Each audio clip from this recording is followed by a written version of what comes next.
Внимание! Это видео опасно, потому что в этом видео я буду говорить не о том, как правильно. Я буду говорить про ошибки, но про ошибки носителей русского языка.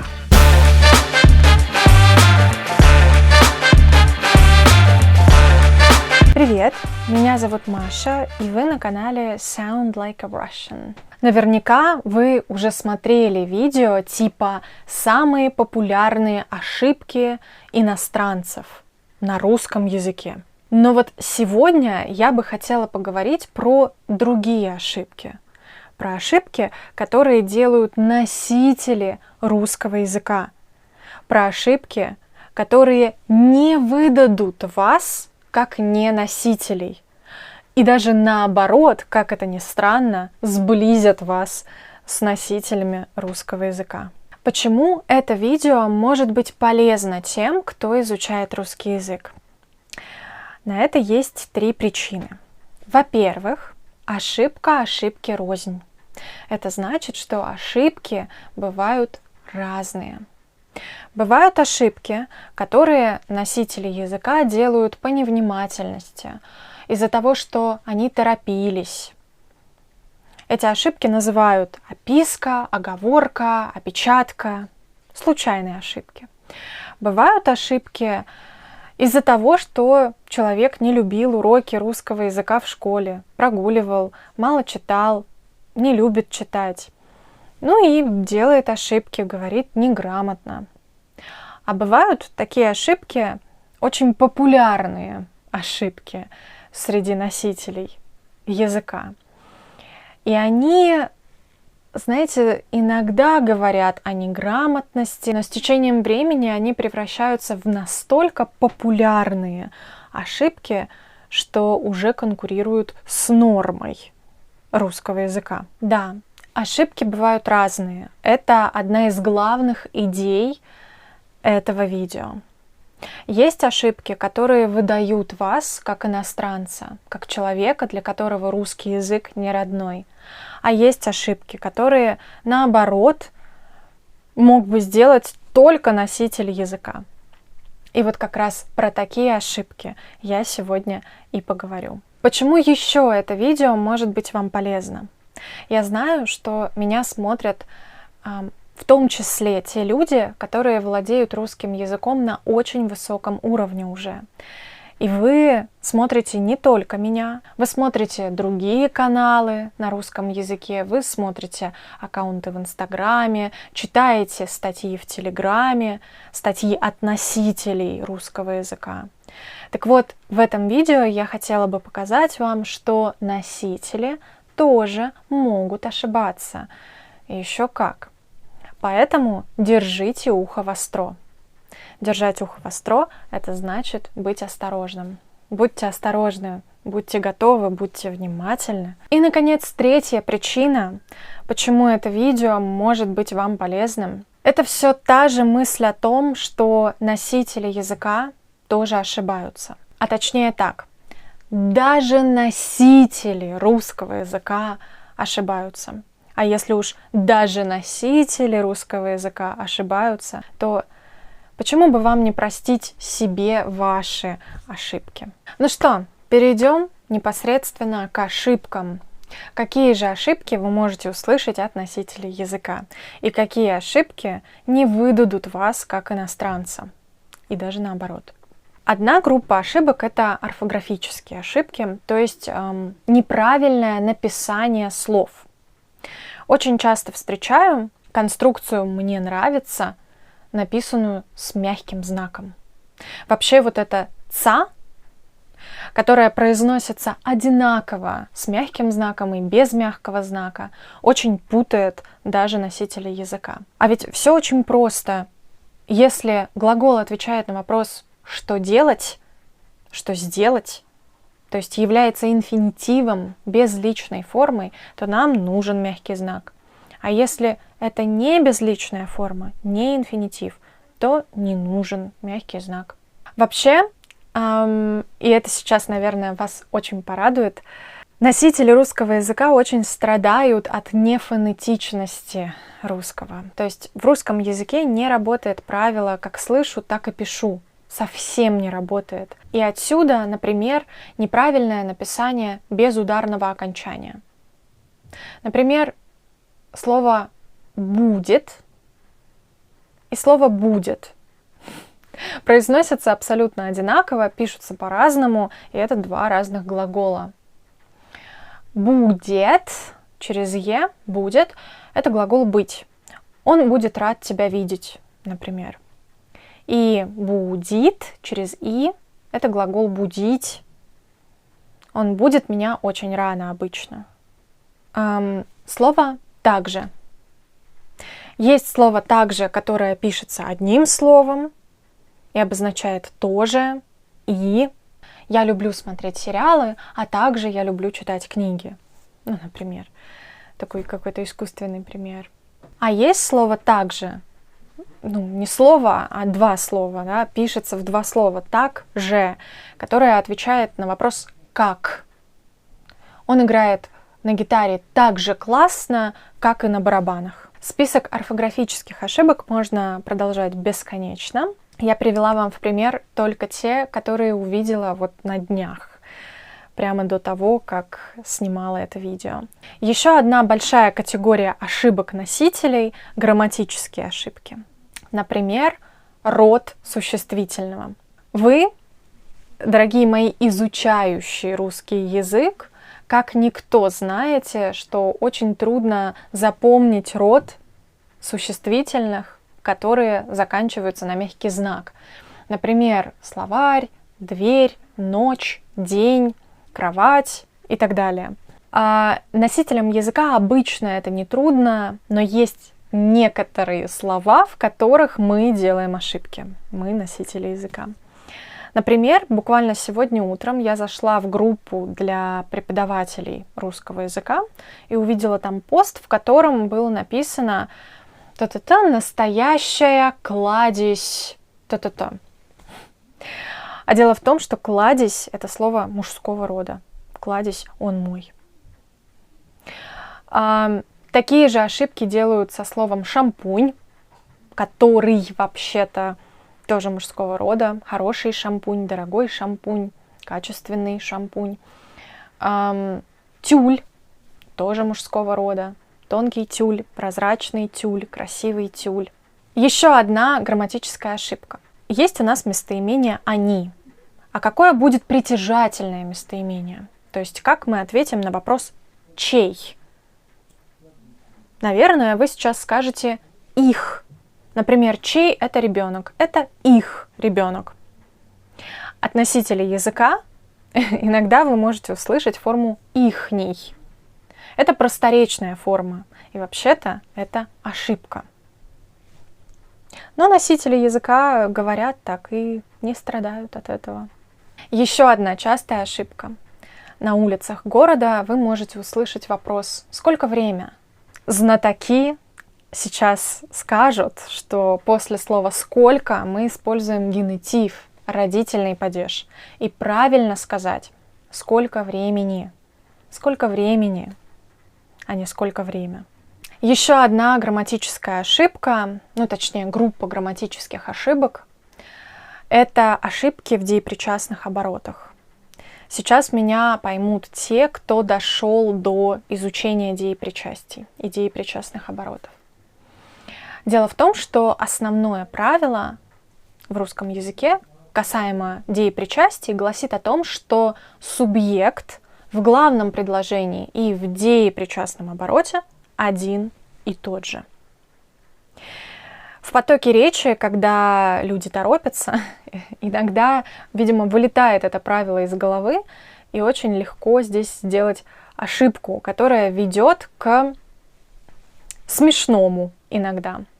Например, от носителя языка можно услышать вот такую ошибочную фразу. Проходя мимо, у него слетела шляпа. Главное предложение «у него слетела шляпа». В этом предложении субъект, то есть активный деятель, это шляпа. Шляпа слетела. И получается, шляпа же проходила мимо. Шляпа слетела, когда она проходила мимо. Правильно сказать было бы, проходя мимо, он уронил шляпу.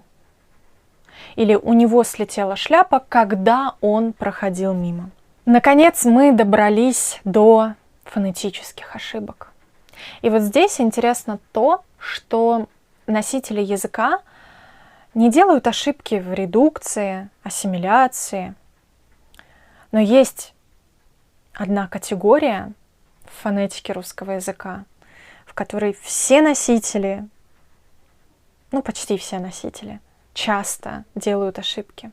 И это ударение. Да, не только вам трудно с ударением.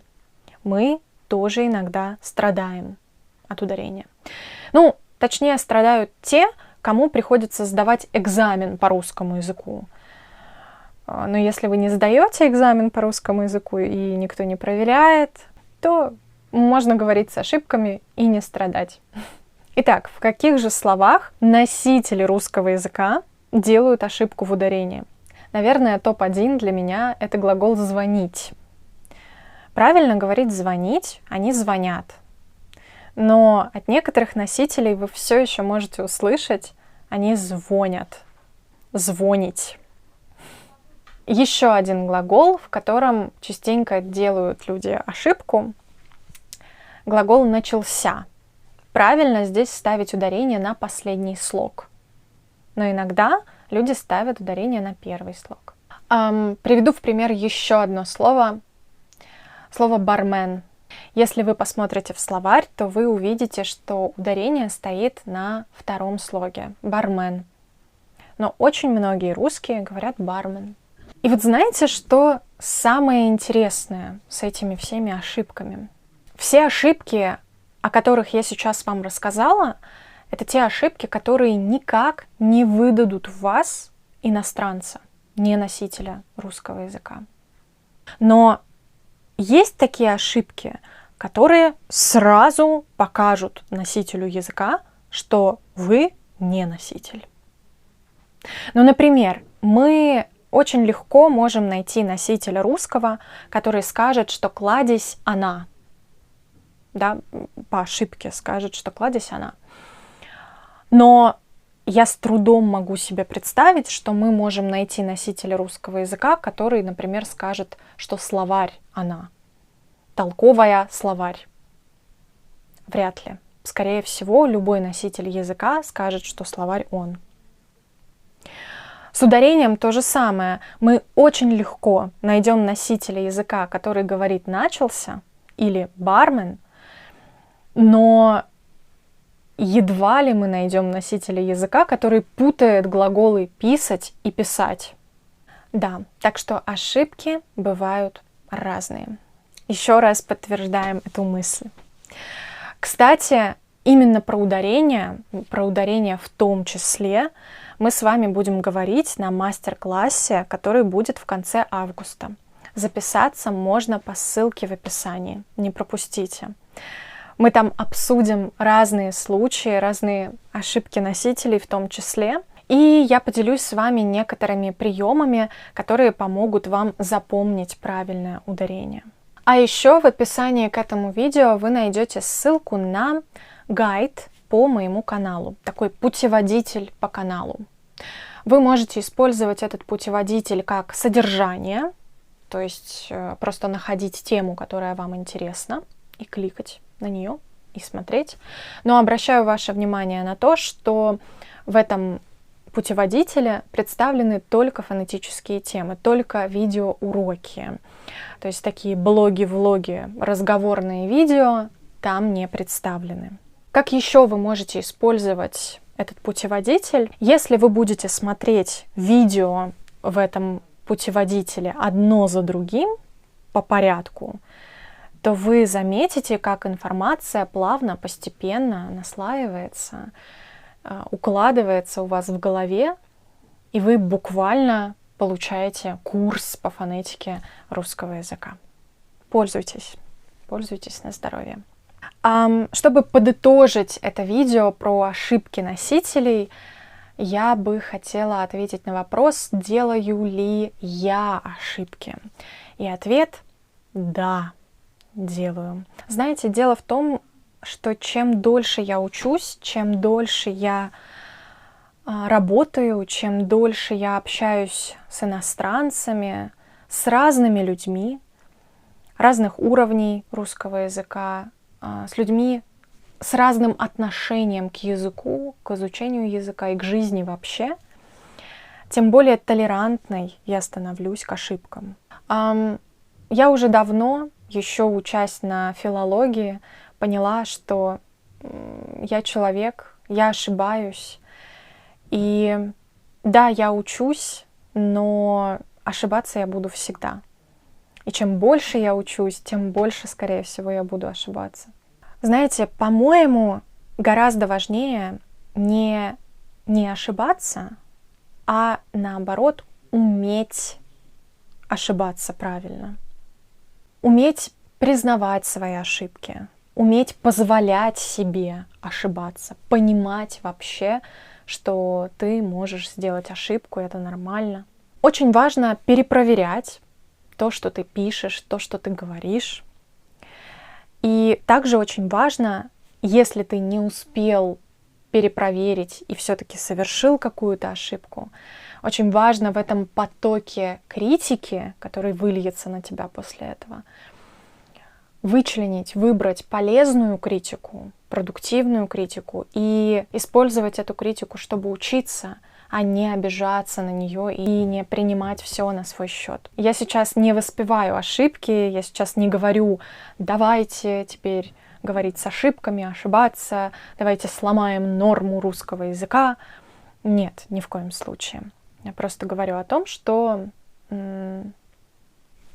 ошибка — это естественно, и ошибки бывают разные, и вообще-то это очень интересно даже наблюдать за ошибками, что я показала, надеюсь, в этом видео сегодня. Знаете, бывает иногда такое, что люди очень хорошо разбираются в деталях языка и действительно, кажется, не ошибаются, перепроверяют все заранее, каждое свое слово, проверяют по словарю заранее, не потому что они уважают язык и хотят его сохранить в таком правильном, нормативном, литературном, словарном виде, а потому что используют ошибки других людей, чтобы возвыситься над ними.